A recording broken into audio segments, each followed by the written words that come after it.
हमने अभी तक सीखा कि होने वाली जो दुल्हन होगी, मेमने की दुल्हन होगी, वो कैसी दुल्हन होगी, कौन बनेगी दुल्हन, कौन से विश्वासी, कौन से कलीसिया, कौन से सेवक, कौन सा झुंड मेमने की दुल्हन बनेगा, वो विषय को हमने सीखा। और कौन नहीं बन सकता, उसमें हमने कुछ चरित्रों को देखा और हमने उसमें देखा कि कलीसिया क्या है, एक पवित्र कुंवारी है जो दुल्हन बनेगी। ठीक है ना। तो उसमें पिछली सीडी में हमने सीखा है, जिन्होंने नहीं सुना वो बाद में क्या कर सकते हैं, पिछली सीडी को भी सीख सकते हैं। तो आज हम सीखेंगे परमेश्वर के पवित्र वचन से कि कलीसिया एक आत्मिक सेवकाई है। कलीसिया एक आत्मिक सेवकाई है। जैसे हमने सीखा कलीसिया एक पवित्र कुंवारी है, ऐसे ही कलीसिया का मतलब जो सामूहिक रीति से झुंड है। एक कलीसिया पूरे यूनिवर्स में है, पूरे वर्ल्ड में है। ठीक है ना, मसीह की कलीसिया। और एक कलीसिया क्या है, जो स्थानीय झुंड है, वो भी कलीसिया में आता है। तो इसलिए कलीसिया का मतलब जब हम बोलते हैं सामूहिक रीति से जो कलीसिया है, वो क्या है, एक आत्मिक सेवकाई है। ये सेवकाई क्या है, इसको हम आज थोड़ा सा सीखेंगे। सेवकाई का मतलब प्रचार करना नहीं है, पास्टर की सेवकाई नहीं है, वो नहीं है इसमें, वो इसमें आज सेवा है ही नहीं है। ये सामूहिक सेवकाई को हम देखें। कलीसिया एक आत्मिक सेवकाई है।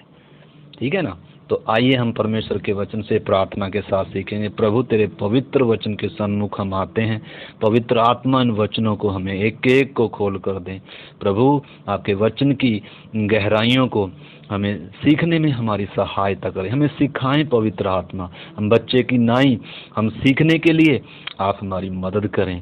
आप हमारे टीचर, अध्यापक हैं, सिखाने वाले हैं, आप हमें सिखाएं। प्रभु आपके हाथ में सौंपते हुए पिता यीशु मसीह के नाम से हम प्रार्थना को मांगते हैं, आमीन। तो आइए हम परमेश्वर के वचन से पहला कुरिन्थियों और 12 अध्याय का 4 वचन से हम पढ़ते हैं। 12 का 4 से हम पढ़ते हैं। लिखा है, वरदान तो कई प्रकार के हैं, परंतु आत्मा एक ही है। और सेवा भी कई प्रकार की है, परंतु प्रभु एक ही है। और प्रभावशाली कार्य भी कई प्रकार के हैं, परंतु परमेश्वर एक ही है। और आगे लिखा है, जो सब में हर प्रकार का प्रभाव उत्पन्न करता है, किंतु सबके लाभ पहुंचाने के लिए हर एक को आत्मा का प्रकाश दिया जाता है। क्योंकि एक को आत्मा के द्वारा बुद्धि की बातें दी जाती हैं और दूसरे को उसी आत्मा के अनुसार ज्ञान की बातें, और किसी को उसी आत्मा के द्वारा विश्वास, और किसी को उसी आत्मा के द्वारा चंगा करने का वरदान दिया जाता है। फिर किसी को सामर्थ के काम करने का शक्ति, और किसी को भविष्यवाणी की, और किसी को अन्य भाषा, आत्माओं की परख, और किसी को अनेक प्रकार की भाषा, और किसी को भाषाओं का अर्थ बताना।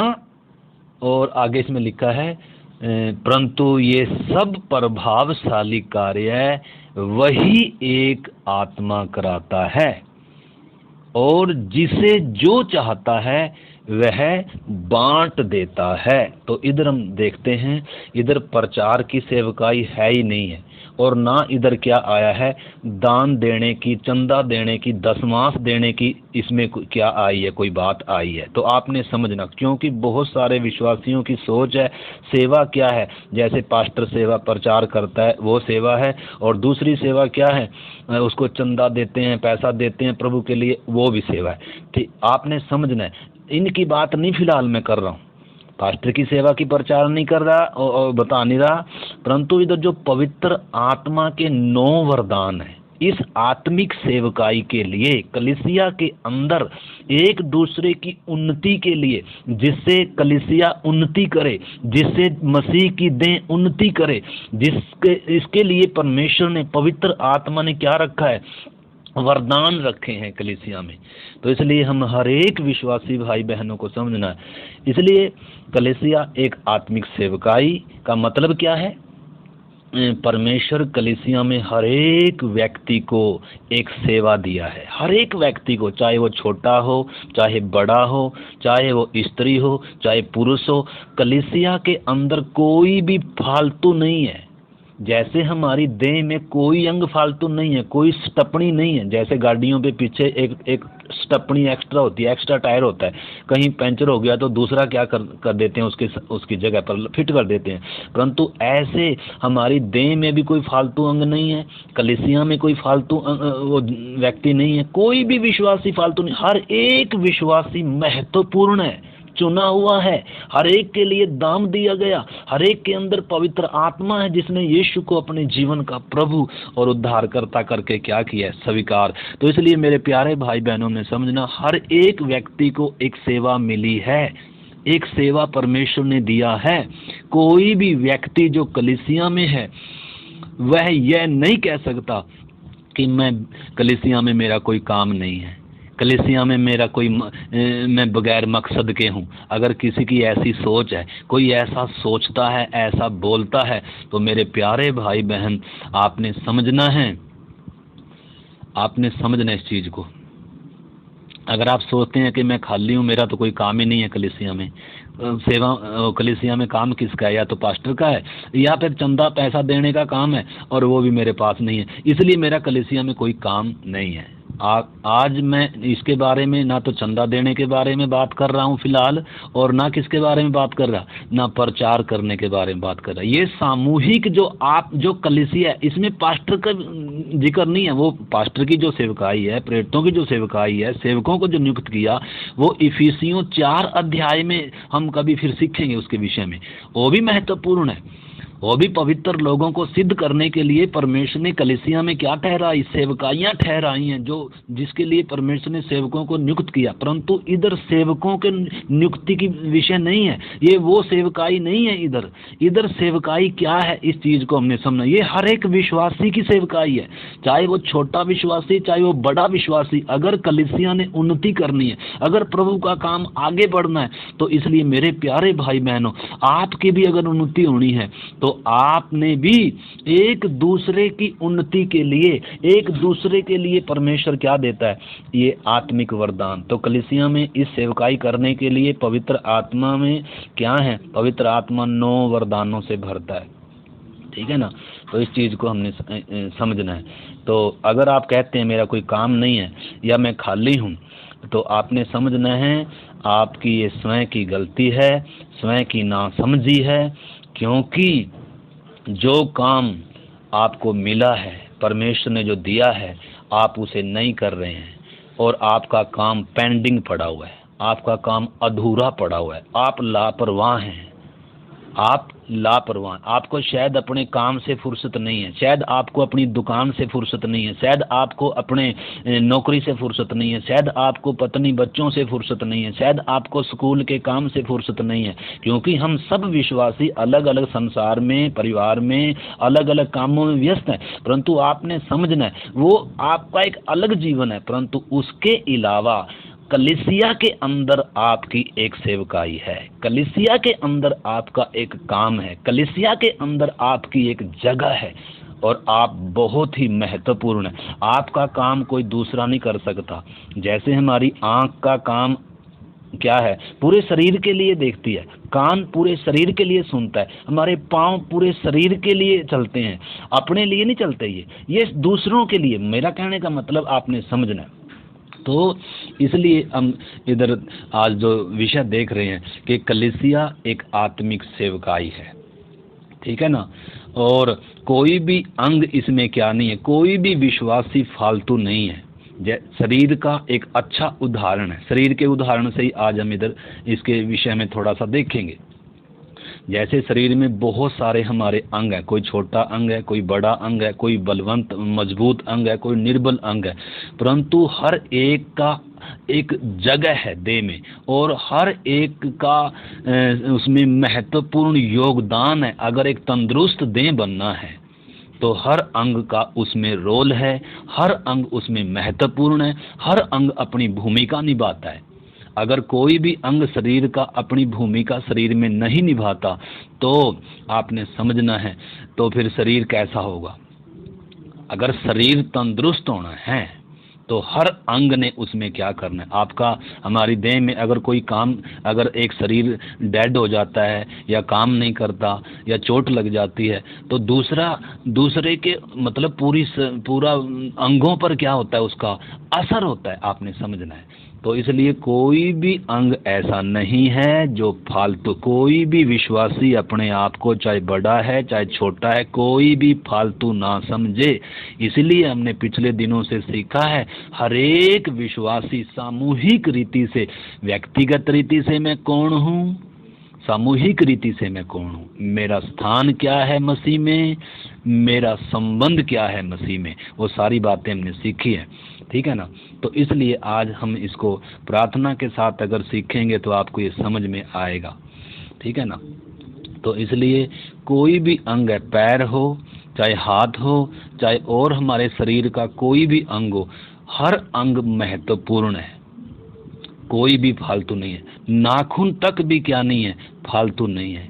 तो इसलिए आपने सबसे पहले ये बात समझनी है, कलीसिया में हर एक व्यक्ति महत्वपूर्ण है। परमेश्वर ने उसको एक सेवा दिया है कलीसिया में। अगर आपके पास वो सेवा नहीं है या आपको मालूम नहीं है तो आपकी स्वयं की ये लापरवाही है, आपकी स्वयं की ये गलती है।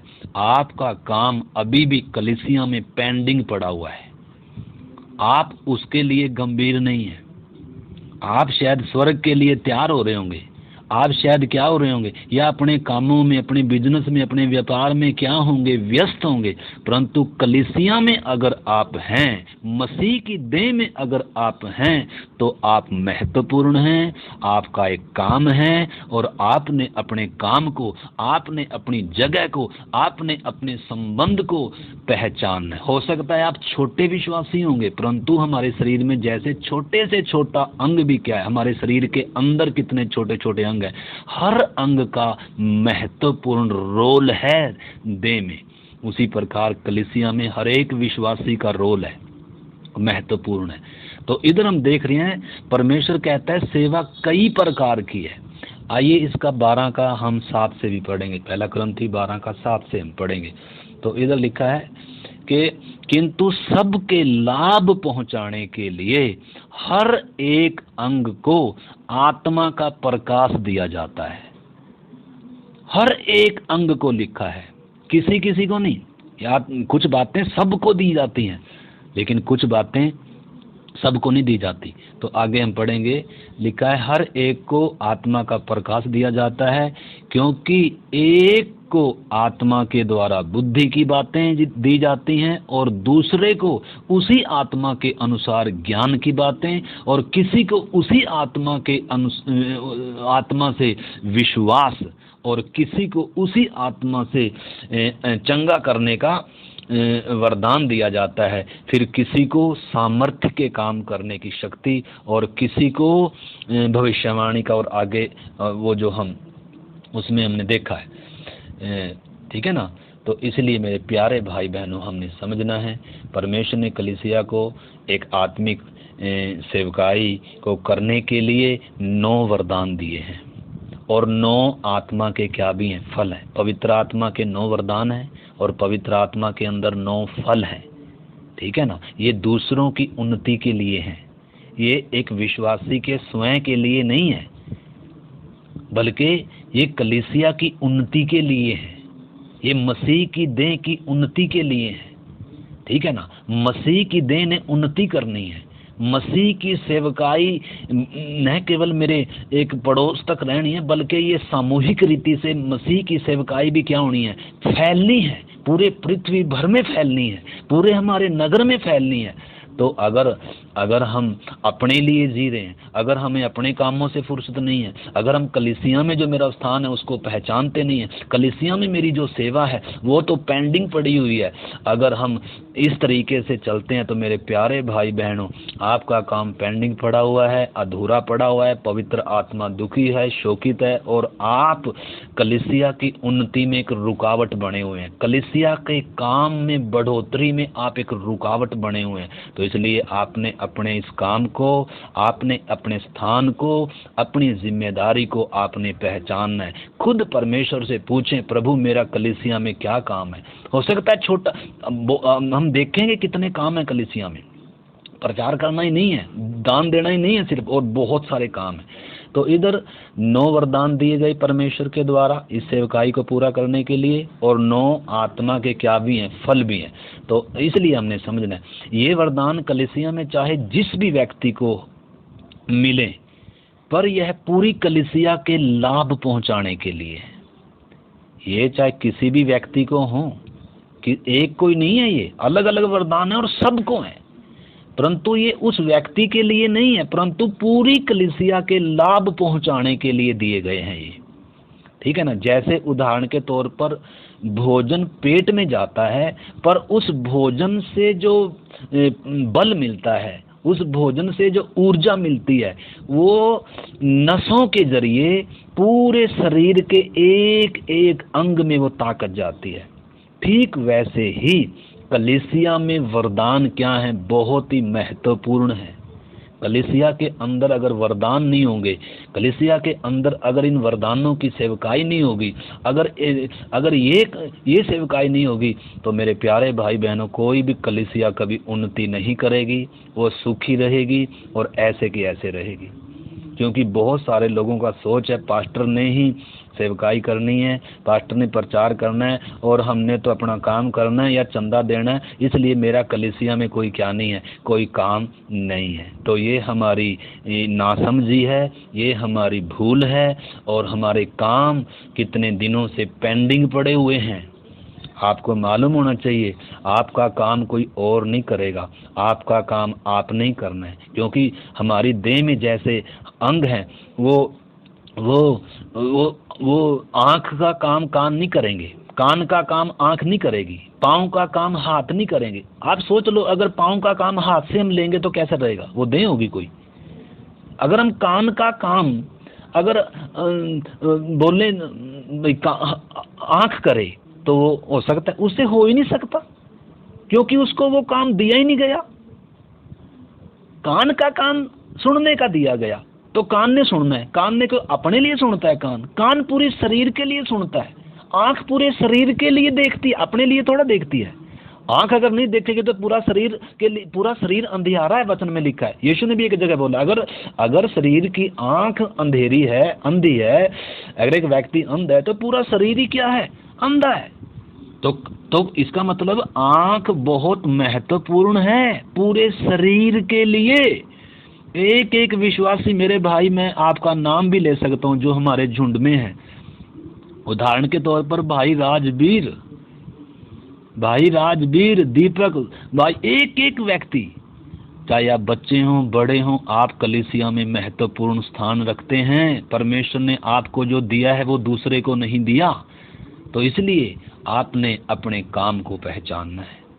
अगर वरदानों की पहचान नहीं, तो इधर आप 12 अध्याय में 13 अध्याय में पढ़ सकते। पौलुस कहता है तुम आत्मिक वरदानों की धुन में रहो। ए मेरे भाइयों, मैं नहीं चाहता कि तुम आत्मिक विषयों के वरदान में ना समझ रहो, इसलिए कहता है आत्मिक वरदानों की धुन में रहो, क्योंकि इसके बिना क्या नहीं होगी, कलीसिया की, प्रभु की सेवकाई की उन्नति, देह की उन्नति नहीं होगी। तो इसलिए आपका कलीसिया में क्या काम है? तो क्या आपके द्वारा कलीसिया की कोई उन्नति हो रही है? एक एक विश्वासी भाई बहन से आज एक सवाल है, चाहे वो बच्चा हो, बड़ा हो, छोटा, आपके द्वारा क्या कलीसिया की उन्नति हो रही है? क्या आप अपने काम में लगे हुए हैं? अगर एक क्षेत्र में, अगर रोशनाबाद में सेवा फैलनी है तो किसके द्वारा फैलेगी?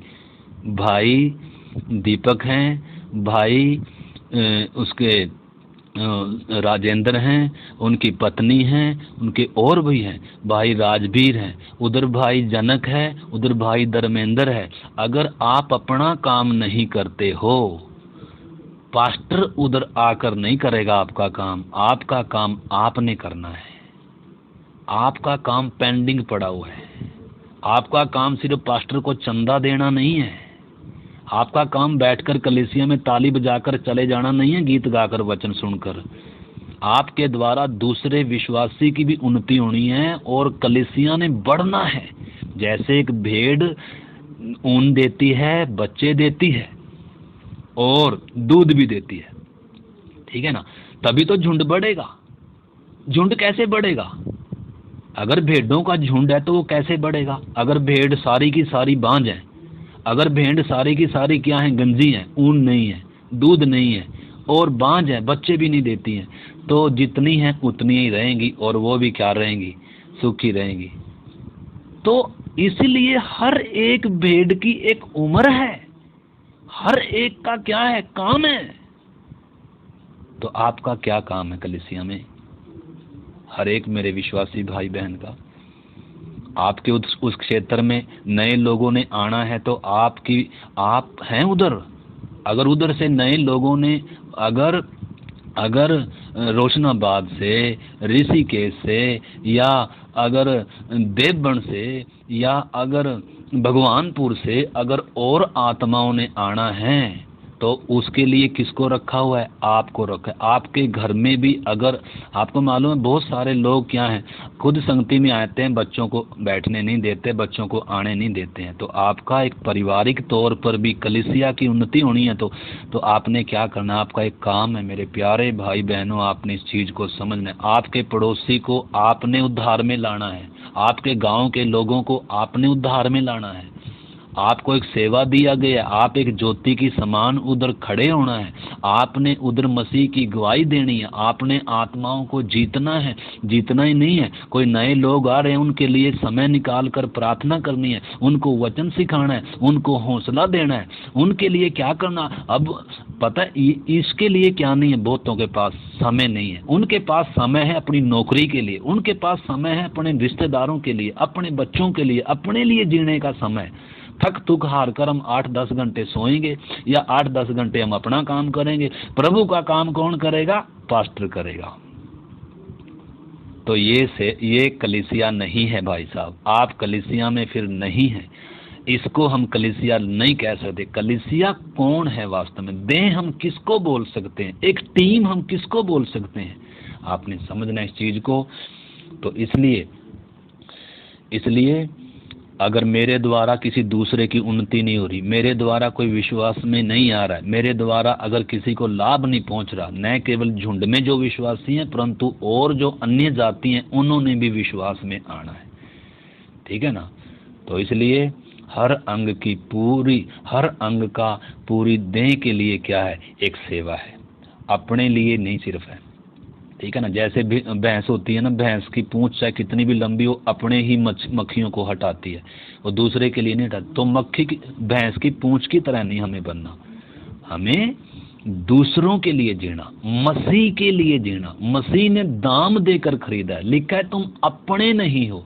अपनी देह के द्वारा भी किसकी महिमा? परमेश्वर की महिमा। मेरे कामों के द्वारा, मेरे जीवन के द्वारा प्रभु को महिमा होनी है, प्रभु के काम की बढ़ोतरी होनी, उसकी कलीसिया की उन्नति होनी है। तो इसलिए छोटे बच्चों को, बड़ों को, आपको मालूम है जैसे घर में मेंबर होते हैं, माँ होती है और छोटे बच्चे होते हैं।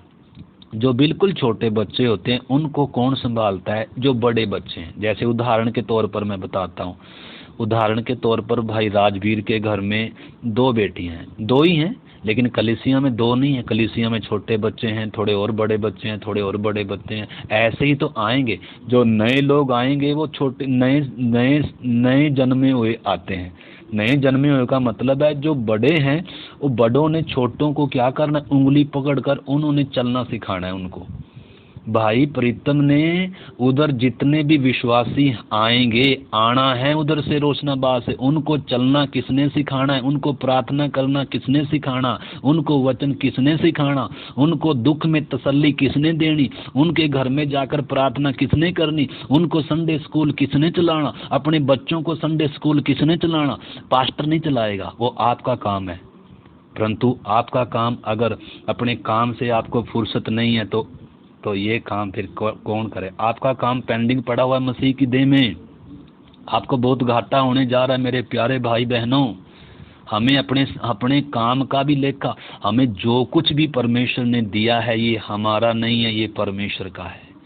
हमारी श्वास, हमारी ताकत, हमारी बुद्धि, हमारा ज्ञान, हमारी योग्यताएं, हमारा घर, ये परमेश्वर की महिमा के लिए इस्तेमाल होना है, परमेश्वर के काम के लिए इस्तेमाल होना है। ये मेरे लिए नहीं है। अगर मैं अपने लिए, अपने ही परिवार के लिए जी रहा हूँ तो मेरे प्यारे भाई बहनों, हम स्वार्थी हैं। मसीह जीवन ऐसा जीवन नहीं है। मसीह जीवन मसीह के लिए है, मसीह जीवन मसीह के लोगों के लिए, मसीह जीवन मसीह की सेवकाई के लिए है। तो इसलिए आपने और मैंने उन चीज़ों को समझना है। तो इसलिए हम 9 वरदान क्या हैं, आप थोड़ा सा उस पर ध्यान दें। सबसे पहला आत्मा का प्रकाश है, आप लिख भी सकते हैं। 9 वरदान क्या हैं? आत्मा का प्रकाश, दूसरा बुद्धि का वरदान, तीसरा ज्ञान का वरदान, चौथा विश्वास का वरदान। ये आम विश्वास नहीं, विश्वास जो वरदान, पवित्र आत्मा का फल भी है वरदान, पवित्र आत्मा का वरदान भी है विश्वास। तो विश्वास, एक तो आम विश्वास सबको होता है, परंतु एक खास विश्वास जो वरदान है विश्वास का, ठीक है ना। ताकि आप झुंड में, जो अपने घर में, अपने उधर इलाके में क्या करें। और पांचवा है चंगा करने का वरदान, और छठा है सामर्थ्य के काम करने का वरदान, और सातवां है भविष्यवाणी करने का वरदान, और आठवां है आत्माओं की परख का वरदान, आत्माओं की परख, और नौवां है अन्य भाषा तथा उसका अर्थ बताने का वरदान। अन्य भाषा भी 3 प्रकार हैं, आपने समझना। एक अन्य भाषा तो आत्मिक आराधना है, आहें भरना है, प्रार्थना हो या आराधना हो। लेकिन उसके अलावा भी अन्य भाषा है, भविष्यवाणी है, अन्य भाषा का वरदान है, ठीक है ना। वो किसके लिए है? वो कलीसिया की उन्नति के लिए है, वो दूसरों की उन्नति के लिए है। ये एक अन्य भाषा हमारी खुद की उन्नति के लिए लिखा है। जो अन्य भाषा में बातें करता है वो अपनी उन्नति करता है, परंतु कुछ अन्य भाषा, कुछ आत्मा के वरदान ये देह की उन्नति के लिए, ये दूसरों को लाभ पहुंचाने के लिए, ये दूसरों की उन्नति के लिए है। हर अंग, तुम दूसरे अंग का क्या, दूसरे अंग का, हर अंग मतलब दूसरे अंग का काम नहीं करता।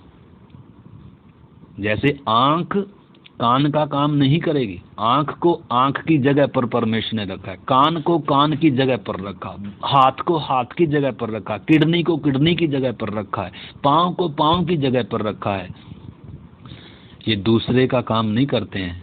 अगर दूसरे का काम करते हैं तो मतलब वो जिसका काम है उसका काम क्या पड़ा हुआ है? पेंडिंग में पड़ा हुआ है, पेंडिंग में पड़ा हुआ है आपका बहुतों का काम, हमारा एक दूसरे का मतलब क्या करने हैं। तो ये इसलिए देह की उन्नति नहीं है, इसलिए कलीसिया की उन्नति नहीं है, इसलिए सेवकाई में उन्नति नहीं है, इसलिए आत्माओं का उद्धार नहीं हो रहा। प्रभु के काम में रुकावट तो नहीं बना हुआ मैं। एक एक विश्वासी भाई बहन, आपने समझना, आप दाम देकर खरीदे गए हो, आप अपने नहीं हो, आप अपने परिवार के नहीं हो, आप मसीह के हो। मसीह ने आपको कलीसिया में रखा है, कलीसिया में महत्वपूर्ण स्थान दिया आपको, कलीसिया में परमेश्वर ने आपको योग्यता खूबी दी ताकि आप मसीह की उन्नति, मसीह की देह की उन्नति के लिए, मसीह की कलीसिया के लिए, मसीह की सेवकाई पृथ्वी भर में बढ़े। अगर आप अपने लिए जीते रहोगे तो मसीह की सेवा उधर कैसे बढ़ेगी? अगर अपने अब काम से ही आपको फुर्सत नहीं है तो उधर आपके पड़ोसी को वचन कौन बताने आएगा? आपके नगर के लोगों को वचन कौन बताने आएगा? उधर से नई आत्मा कैसे आएगी?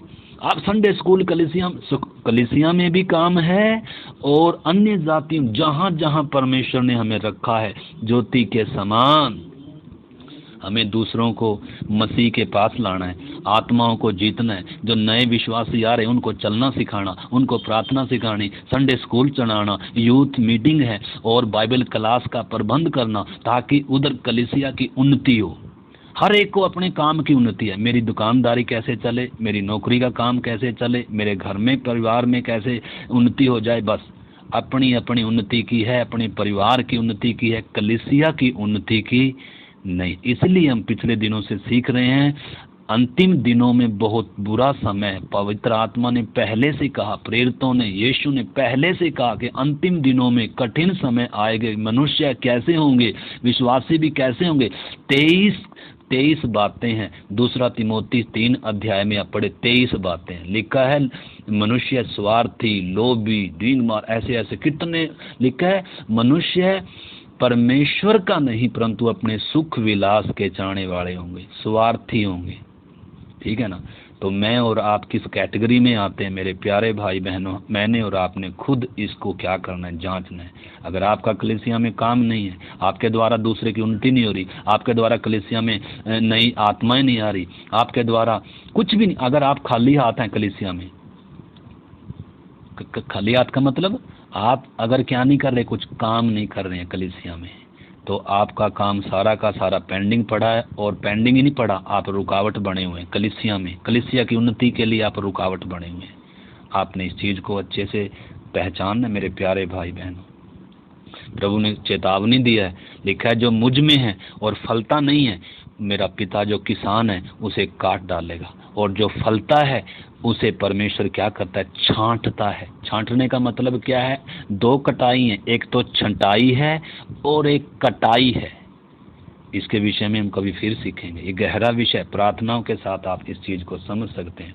तो इसलिए अन्य भाषा को देखा हमने, तो परमेश्वर कलीसिया में किसी एक व्यक्ति को 9 वरदानों से क्या कर सकता है, भर सकता है, परंतु अकेले को सभी वरदानों के लिए कभी भी परमेश्वर इस्तेमाल नहीं करेगा। एक से सारा काम नहीं लेगा। अगर एक से लेगा तो दूसरे का फिर क्या नहीं होगा। यदि ऐसा होता तो कलीसिया में फिर बाकी लोगों की क्या नहीं है, जरूरत नहीं है। अगर सारा काम पास्टर ही कर देगा तो फिर दूसरों की जरूरत क्या है। अगर सारा काम भाई राजबीर ही कर देगा तो फिर उधर दूसरे विश्वासी, उनका काम ही क्या है फिर कलीसिया में। तो 9 के 9 वरदानों से परमेश्वर एक विश्वासी को, व्यक्ति को भर सकता है, परंतु परमेश्वर उन सबों को क्या नहीं करेगा, उसको इस्तेमाल नहीं करेगा, क्योंकि फिर तो दूसरे की क्या नहीं पड़ेगी, जरूरत नहीं पड़ेगी। तो इसलिए दूसरे की भी जरूरत है भाई। यदि ऐसा होता तो कलीसिया में बाकी लोगों की जरूरत कभी नहीं होगी, परंतु कलीसिया के इकट्ठे होते वक्त अलग अलग व्यक्तियों को परमेश्वर क्या करता है, इस्तेमाल करता है। ये सामूहिक तौर पर भी मैं बता रहा हूँ, और जो नई आत्माएं आनी है उनके लिए भी एक विश्वास।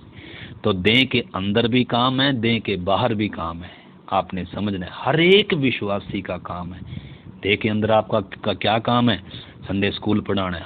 हमारे कितने विश्वासी अनपढ़ हैं, कितने विश्वासी बुजुर्ग हैं, कितने विश्वासी कमज़ोर हैं, कितने विश्वासी बेचारों के घर में प्रार्थना में आने के लिए किराया नहीं होगा, शायद उसके पास आप उसके पास जाना पड़ेगा। तो कितना काम है। ये सारा काम पास्टर का नहीं है, हर एक विश्वासी का काम है ये। ठीक है ना। तो आपने इस चीज़ को समझना है।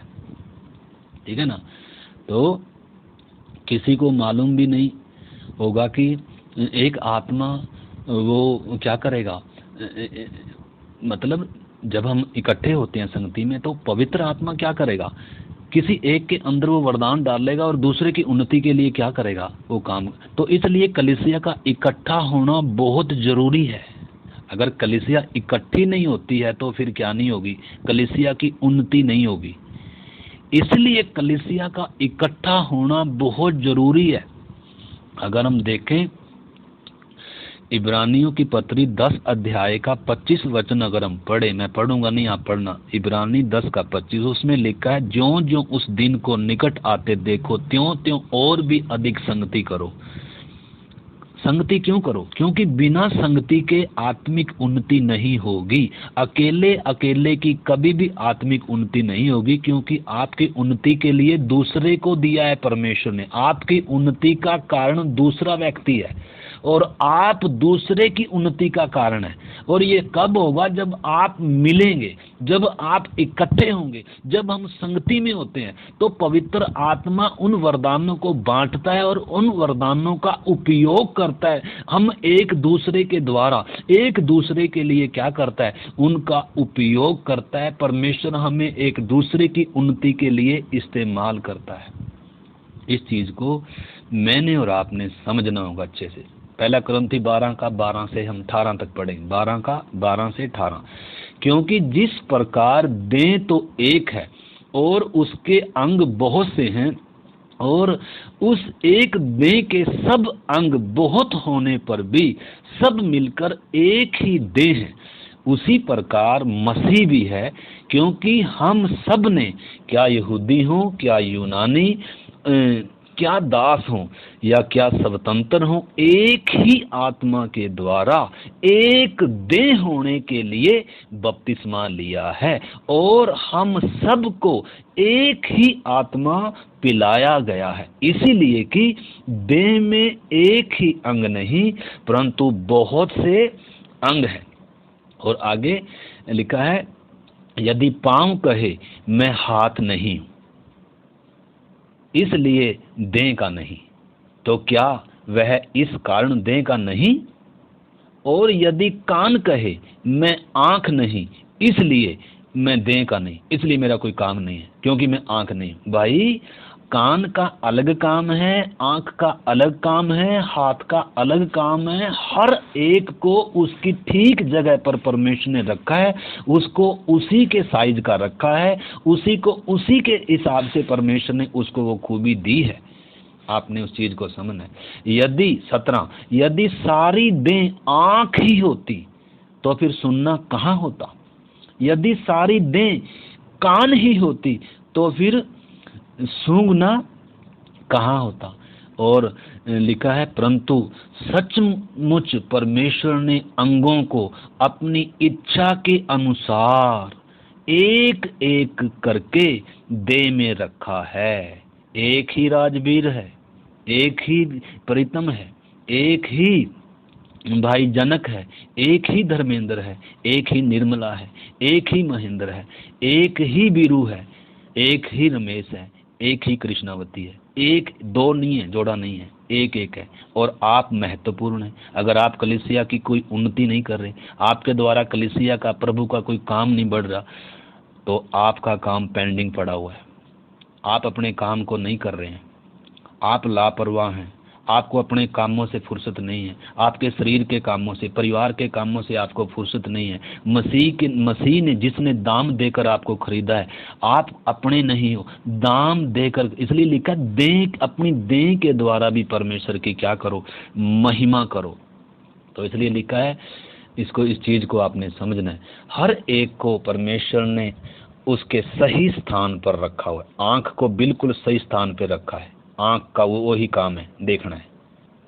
कान को उसके सही स्थान पर, पाँव को उसके सही स्थान पर, हाथ को उसके सही स्थान पर रखा है। आपको जहां पर भी रखा है परमेश्वर ने सही रखा है। आप उधर रहकर क्या करें? उधर रहकर क्या करें? देह में आपको पहचानना है कि देह में, कलीसिया में मेरा स्थान क्या है, मेरा संबंध क्या है, मेरी जगह क्या है, मेरा काम क्या है। ये प्रार्थनाओं के साथ अगर हम इन चीज़ों को समझेंगे तभी ये बातें हमें क्या आएंगी? समझ में आएंगी। ठीक है ना? तो इसलिए परमेश्वर ने हमारी देह में हर एक अंग को अपनी इच्छा के अनुसार रखा है। ठीक वैसे ही प्रभु ने मसीह की देह में भी हर एक अंग को रखा है। कलीसिया में हर एक छोटे से छोटा व्यक्ति काम का है। हर एक छोटा विश्वासी, आपको मेरे प्यारे भाई बहन, आपको कलीसिया को आपकी बहुत जरूरत है। प्रभु को आपकी बहुत जरूरत है। आप प्रभु के बहुत काम के हैं। प्रभु ने आपको उतनी योग्यता दी है, प्रभु ने आपको उतनी खूबी दी है। हर अंग के अंदर खूबी है। अगर आपके अंदर पवित्र आत्मा है तो आपके अंदर पवित्र आत्मा के 9 फल हैं, और वरदान भी दिया है परमेश्वर ने। नहीं दिया है तो इन्हीं दिनों हमने क्या करना है? इन्हीं दिनों वरदानों की ज़रूरत को समझना है और उनको क्या करना है। इसलिए उसमें लिखा है, 12 का 1 पढ़ूँ मैं, उसमें लिखा है, हे मेरे भाइयों, हे भाइयों, मैं नहीं चाहता कि तुम आत्मिक वरदानों के विषय में अनजान रहो। अनजान नहीं होना इस सेवकाई के विषय में, इन आत्मिक वरदानों के विषय में। इसलिए 13 का 31 भी लिखा है, 13 का 31 है या 12 का 31, 1 मिनट में देखता हूँ।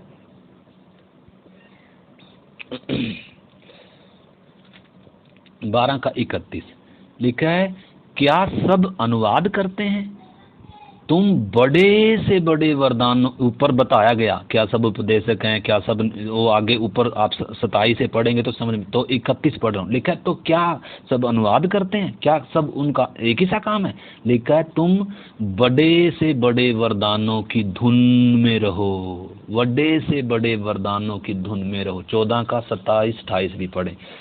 लिखा है, यदि अन्य भाषा में बात करनी हो तो 2 या बहुत हो तो 3 बारी बारी सर बोलें और एक व्यक्ति अनुवाद करे, परंतु यदि अनुवाद करने वाला न हो तो अन्य भाषा बोलने वाला कलीसिया में शांत रहे और अपने मन से और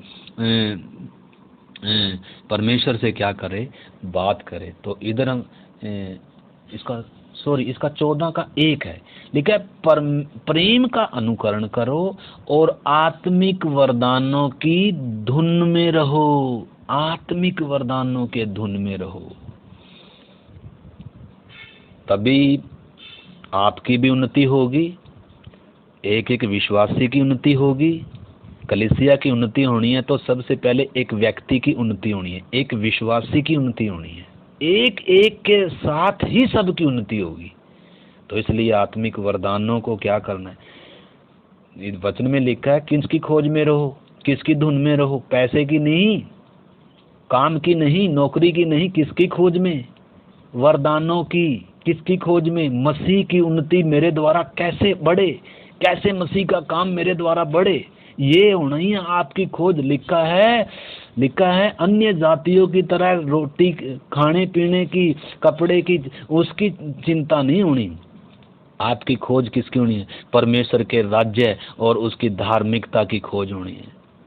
एक विश्वासी की खोज अन्य जाति की तरह नहीं। अन्य जाति सुबह उठता उसकी खोज क्या है? काम करना है, बिजनेस करना, व्यापार करना, ये करना, वो करना, उसकी अपने लिए संसार की बातों के लिए चिंता रहती है। परंतु एक आत्मिक व्यक्ति की चिंता, आत्मिक व्यक्ति आत्मिक बातों के लिए, स्वर्गीय बातों के लिए और मसीह के कार्यों के लिए, आत्मिक उन्नति के लिए, दूसरों के उद्धार के लिए, दूसरों की आत्मिक उन्नति के लिए ये खोज होती है एक आत्मिक व्यक्ति की।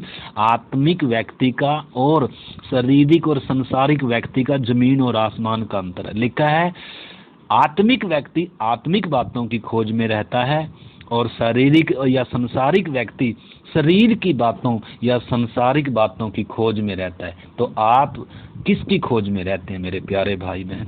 आत्मिक उन्नति, दूसरों की उन्नति की खोज में है, दूसरों के उद्धार की खोज में है, मसीह का काम कैसे बढ़े उसकी खोज में है। क्या आप उसके लिए प्रयत्न करते हैं? क्या आप उसके लिए काम करते हैं? क्या आप उसके लिए यत्न करते हैं? क्या आपके द्वारा कलीसिया की उन्नति हो रही? क्या आपके द्वारा प्रभु का काम आगे बढ़ रहा है? क्या आपके द्वारा दूसरे उन्नति पा रहे हैं? अगर ऐसा नहीं है तो आपका काम सारा पेंडिंग है। आपने घर में तो बहुत तरक्की कर ली होगी, आपने काम में तो, बिजनेस में तो, नौकरी में तो, पढ़ाई में तो, घर में, परिवार में, रिश्तेदार, बहुत शायद हो सकता है इस पृथ्वी पर आपने बहुत तरक्की कर ली, परंतु आपने जहां तरक्की करनी थी, मसीह में जहां आपने बढ़ना था, आत्मा में जहां आपने बढ़ना था, वहां आपने कुछ भी तरक्की नहीं करी है। तो आप एक एक ने, हम सब ने इस विषय को अच्छे से क्या करना है, समझना है, ठीक है ना। तो इसलिए रोमियो की पत्री 12 अध्याय का 6 से भी हम पढ़ेंगे। रोमियो 12 का 6 से, प्रार्थना करने से पहले जल्दी से हम 12 का 6 से पढ़ेंगे। रोमियो 12 का 6 से पढ़ेंगे। 4 और 5 हमने पहले पढ़ा है और या उस बाद में हम देखेंगे। तो आप 6 से मैं पढ़ता हूँ। लिखा है, जबकि उस अनुग्रह के अनुसार जो हमें दिया गया, हमें भिन्न भिन्न वरदान मिले हैं। आपने समझना, लिखा है जबकि उस अनुग्रह के अनुसार जो हमें दिया गया है हमें भिन्न भिन्न वरदान मिले हैं। तो जिसको भविष्यवाणी का दान मिला हो वह विश्वास के परिणाम के अनुसार भविष्यवाणी करे। यदि सेवा करने का दान मिला हो तो सेवा करने में लगा रहे। यदि कोई सिखाने वाला हो तो सिखाने में लगा रहे। बच्चों को भी सिखाना है, संडे स्कूल सिखाना है, कितनी बातें हैं। अरे उन्नति कैसे होगी हमारे आत्मिक तौर पर, परिवार की उन्नति कैसे होगी, बच्चे कैसे मसीह में बढ़ेंगे, अनपढ़ लोगों की उन्नति कैसे होगी। एक अनपढ़ विश्वासी, एक बेचारा कमजोर है, दूर रहता है, उसके पास शायद किराया भी नहीं होगा, उसके पास कौन जाएगा। एक घर में एक व्यक्ति को शायद इधर प्रार्थना में आने का मौका नहीं। तो हम एक एक को जहाँ परमेश्वर ने रखा है, तो आपको उतना योग्यता दिया है परमेश्वर ने, आपको उतना परमेश्वर ने दान दिया, वरदान दिया है, ताकि आप क्या करें, उधर प्रभु का काम करें, कलीसिया की उन्नति के लिए काम करें। इधर लिखा है यदि सेवा करने का दान मिला हो तो सेवा में लगा रहे, काम करने में नहीं, अपनी नौकरी करने में नहीं। आपको क्या दान मिला है उस चीज को आपने समझना है। यदि कोई सिखाने वाला हो, संडे स्कूल भी सिखाना है। अब बहुत सारे बोलेंगे जी हमें तो कोई काम ही नहीं है। काम क्यों नहीं है? क्योंकि काम आप कभी पूछते ही नहीं है, मेरा कलीसिया में क्या काम है, पास्टर जी मैं क्या करूं, मेरे लिए कोई काम बताओ। कोई पूछने के लिए तैयार नहीं है। कोई प्रभु का काम को किसी के अंदर बोझ नहीं है। मेरी कॉलोनी में नई आत्मा कैसे आए, या नए लोग बेचारे सुनकर जो वापस चले जाए, उनके लिए रोएगा कौन, उनके लिए प्रार्थना कौन करेगा। उनके उपवास प्रार्थना की भी एक बहुत बड़ी सेवकाई है, आपने समझना है। तो लिखा है जो सिखाने वाला हो वह सिखाने में लगा रहे, जो उपदेशक हो वो उपदेश देने में लगा रहे, और जो दान देने वाला उदारता से दे, खुशी से दे। और आगे लिखा है जो अगुवाई करे वह उत्साह से करे, और जो दया करे वह हर्ष से करे। आपने समझना है मेरे प्यारे भाई बहन।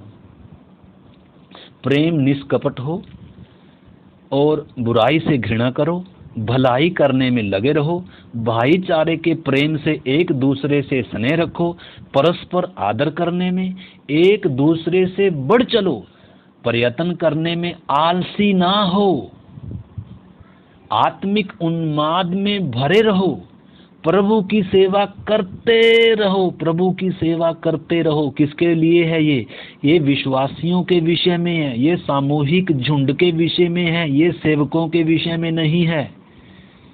प्रभु की सेवा में लिखा, प्रभु की सेवा करते ही रहो, आत्मिक उन्माद से, आत्मिक उन बातों से भरे रहो। प्रभु का काम कैसे बढ़े, प्रभु मैं तेरे कैसे काम आऊं।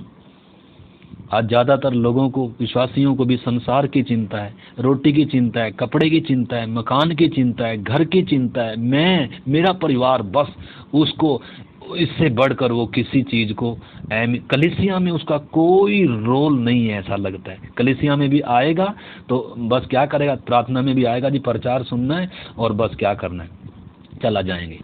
अरे भाई आपके द्वारा दूसरे की क्या उन्नति हुई, या दूसरे के द्वारा आपकी क्या उन्नति, एक दूसरे की उन्नति के लिए है।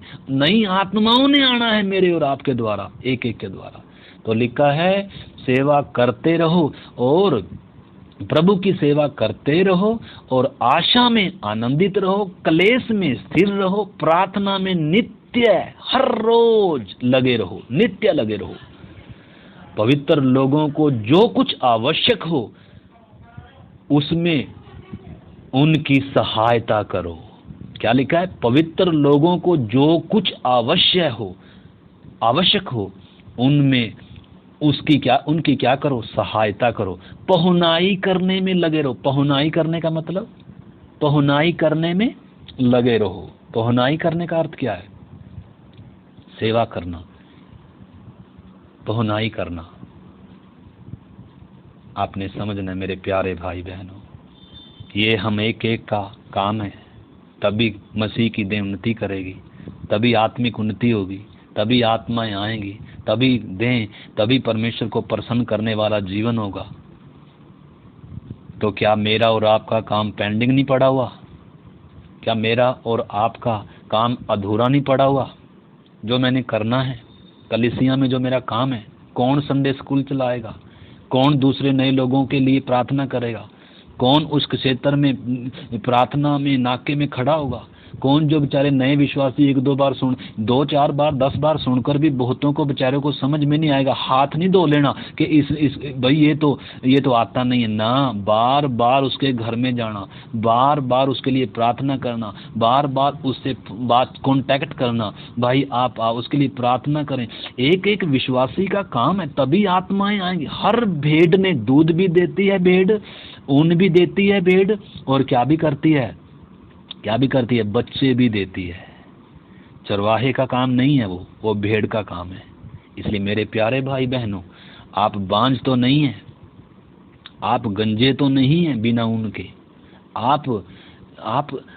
आपने समझना है, अगर आपके द्वारा प्रभु का काम नहीं हो रहा है, आपके द्वारा नई आत्मा नहीं आ रही है, आपके द्वारा कलीसिया में उन्नति नहीं हो रही है, तो आपका काम पेंडिंग है, आपका काम पेंडिंग पड़ा हुआ है।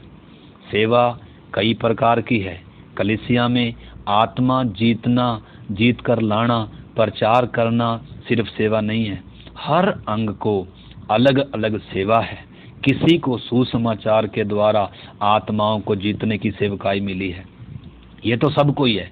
मसीह का गवाही तो सब ने देनी है, आत्माओं को तो सब ने जीतना है, ठीक है ना। और उसके अलावा और बहुत सारी सेवकाई है। जो नए लोग आ रहे हैं, जो 2-4 बार भी बेचारों को वचन समझ में नहीं आ रहा, उनसे बार बार मिलना है, उनको बार बार उद्धार का वचन बताना, उनके लिए प्रार्थना करना उपवास के साथ, उनकी अगुवाई करना। ऊपर उसमें हमने पढ़ा है ना, जो सेवा जो इधर हमने पढ़ा था ना, जो सिखाने वाला है या जो उपदेश देने वाला है, ये कौन है? ये सेवक नहीं है, ये विश्वासी है। जो अगुवाई करने वाला उत्साह से करे। तो आपने अपने घर में भी अपने बच्चों की अगुवाई करनी है, उनको सिखाना है, नए विश्वासियों को सिखाना है। उसके अलावा कलीसिया में आपका काम है। आरती जी आपका भी काम है, आंटी का भी, समारा देवी का भी काम है। आप इस समय दूसरों के लिए आंसुओं के साथ प्रार्थना कर सकते हैं। परंतु अगर हम अपने आप पे से ही नहीं निकलेंगे, अगर हम अपने परिवार, अपने बच्चों, अपने खुद के उन बातों से ही नहीं निकलेंगे, तो फिर वो सेवा आपकी पेंडिंग पड़ी हुई है। और प्रभु की चेतावनी है, जो डाली मुझ में है और फलती नहीं है, मेरा पिता जो किसान है उसको क्या करेगा? काट डालेगा। और जो फलती है उसे और और क्यों छांटना है? क्योंकि और फलना है, इतना काफी नहीं है, और फलना, और 3 प्रकार के फल हैं, ठीक है ना। तो इसलिए हम उस चीज को हर एक विश्वासी भाई बहनों ने, आप ये इसको सुने ध्यान से और दूसरों को भी सुनने के लिए इसको दें। एक एक को उत्साहित करें, दूसरे की उन्नति का कारण बने। कलीसिया में हर दिन इकट्ठे हों, इकट्ठे नहीं होंगे तो आत्मिक उन्नति भी नहीं होगी। ये तो लॉकडाउन है, मजबूरी है, परंतु कलीसिया वास्तव में क्या है? जो इकट्ठी होती है। पहली सदी की कलीसिया घर घर इकट्ठी होती थी, तो एक दूसरे की उन्नति वैसे ही होगी। अकेले अकेले की उन्नति नहीं हो सकती है। तो इसलिए हमने अपने सेवकाई को, अपने काम को क्या करना है, समझना है मेरे प्यारे भाई बहनों। अभी समय काफ़ी हो गया, तो इसलिए हम कुछ और बातों को कल को देखेंगे। तो इसलिए हर एक विश्वासी को वरदानों की लालसा करनी चाहिए। यह पवित्र आत्मा बांटता है, ठीक है ना। जैसे रिबेका को क्या बांटा एलियाजर ने? रिबेका को क्या दिया? कंगन पहनाए, नथ पहनाई। उसका क्या मतलब है? आत्मिक वरदानों से पवित्र आत्मा भरता है।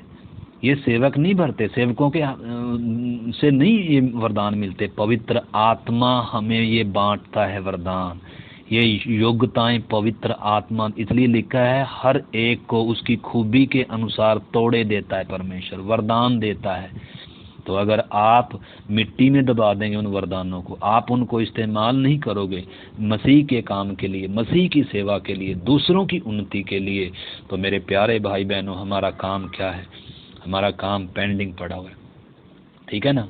तो इसलिए अभी हम प्रार्थना करेंगे, हम प्रार्थना करें। प्यारे प्रभु, धन्यवाद आज के पवित्र वचन के लिए। हम प्रत्येक विश्वासी भाई बहनों को प्रभु आपकी देह में, आपकी कलीसिया में, आप में प्रभु हमारा स्थान क्या है, हमारा काम क्या है, पवित्र आत्मा ने हमें किन वरदानों से भरा है, या हमने क्या करना है प्रभु कलीसिया की उन्नति के लिए, मैं दूसरे की उन्नति के लिए क्या करना है। एक एक विश्वासी भाई बहन को अपनी सेवा को, अपने काम को, अपने स्थान को पहचानने में मदद कर प्रभु सहायता कर, आत्मिक आंखें खोल प्रभु। प्रभु पौलुस कलीसिया के लिए प्रार्थना करता है कि परमेश्वर तुम्हें अपनी पहचान में ज्ञान और प्रकाश की आत्मा दे, तुम्हारी आंखों को परमेश्वर ज्योतिर्मय करे ताकि तुम उन बातों को समझ सको। प्यारे परमेश्वर, हम प्रार्थना करते हैं हम एक एक की आत्मिक आंखें खोलें, अपनी पहचान में हमें ज्ञान और प्रकाश की आत्मा दे और उन आत्मिक वरदानों से भर प्रभु, ताकि मेरे द्वारा दूसरे की उन्नति हो प्रभु। इसी प्रकार एक एक विश्वासी के द्वारा दूसरे की उन्नति हो और आत्माएं आए, नई आत्मा आए और उद्धार का काम प्रभु, सेवा का काम बढ़े, तेरी देह की उन्नति हो प्रभु। बहुत से लोग इन दिनों प्रभु उद्धार में आए। हमारी कॉलोनी के लिए हम प्रभु प्रार्थना उपवास में प्रभु तेरे सन्मुख रोते रहें प्रभु। आंसुओं का जीवन दे, प्रार्थना का जीवन दे प्रभु। कलीसिया में प्रभु, कलीसिया जब लो लगाकर प्रार्थना करती है तो प्रभु वो कितनी प्रभावशाली है खुदा। आपके वचन कहता है धर्मी जन की प्रार्थना के प्रभाव से बहुत कुछ हो सकता है। एलिया भी हमारी तरह दुख भोगी मनुष्य था। उसने जब गिड़गिड़ाकर प्रार्थना की तो आकाश बंद हो गया और फिर प्रार्थना की तो आकाश से वर्षा हुई। प्रभु, हम प्रत्येक को प्रार्थना का जीवन ही नहीं बल्कि दूसरों के हित के लिए, दूसरों की उन्नति के लिए और नए आत्माओं के लिए प्रभु, नाश होने वाली आत्माओं के लिए वो दर्द दें प्रभु। जैसे एक माँ बच्चा उत्पन्न होने से पहले गर्भ में रखती है और प्रभु जच्चा किसी पीड़ाओं को सहकर एक बालक को जन्म देती है। खुदावन, हम प्रत्येक के अंदर ऐसा मन दे। हमें प्रभु इन दिनों आत्मा में जागृत कर, आत्मा में बलवंत कर और एक दूसरे की उन्नति का कारण बना। आपके हाथ में सौंपते हुए पिता यीशु मसीह के नाम से हम प्रार्थना को मांगते हैं, आमीन।